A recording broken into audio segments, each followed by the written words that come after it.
In this video, we are going to address a situation that many SEM managers are facing these days with regard to responsive search ads in Google. Responsive search ad is now the only format concerning text ads on Google search. With this format, the advertiser can provide up to 15 headlines and 4 descriptions for each ad. Then, Google's algorithms will combine those headlines and descriptions to show the user a search ad. The user will eventually see an ad made of 2 or 3 headlines and 1 or 2 descriptions. So far so good, right? The problem comes when we want to analyze the performance of each of those headlines and descriptions at the ad level. Google allows us to see the impressions and ratings for every asset.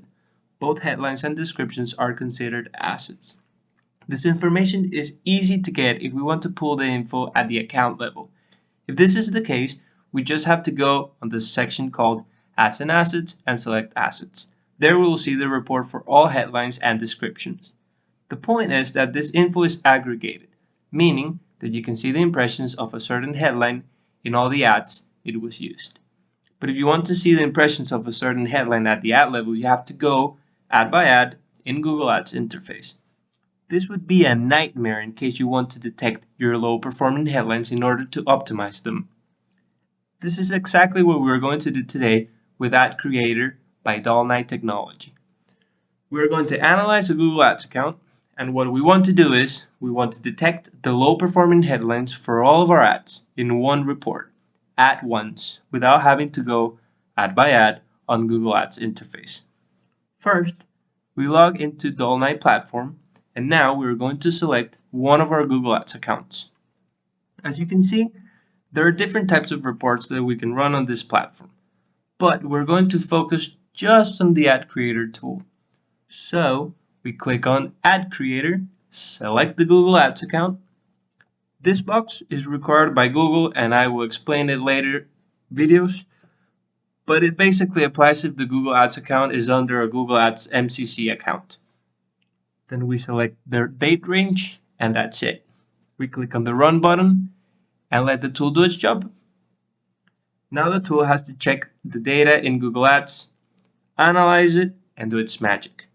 It is a process that takes just a few minutes, depending on the size of the account. After that, we get a report with valuable information. I'm going to show you this other report we have previously launched so that you can see how we can pull the low-performing headlines for all of our ads in one report. This way we can optimize those headlines that Google is not showing because there are other headlines that perform better. If we click on responsive search ads, we get all of our ads with the low performing headlines highlighted. Note that this is at the ad level, meaning that a certain headline may be a low performer in one ad, but a top performer in another one. And that's it. That is how you can pull the asset details report for all of your responsive search ads and take action. As you can see, there are other sections in the platform like this one, New Responsive Search Ads, which generates ad copies to replace those low-performing ones or to fill out the empty spaces. But that will be in future videos. Hope you found it interesting. If so, don't forget to like and subscribe, visit our website, and request a trial. Check it out by yourself.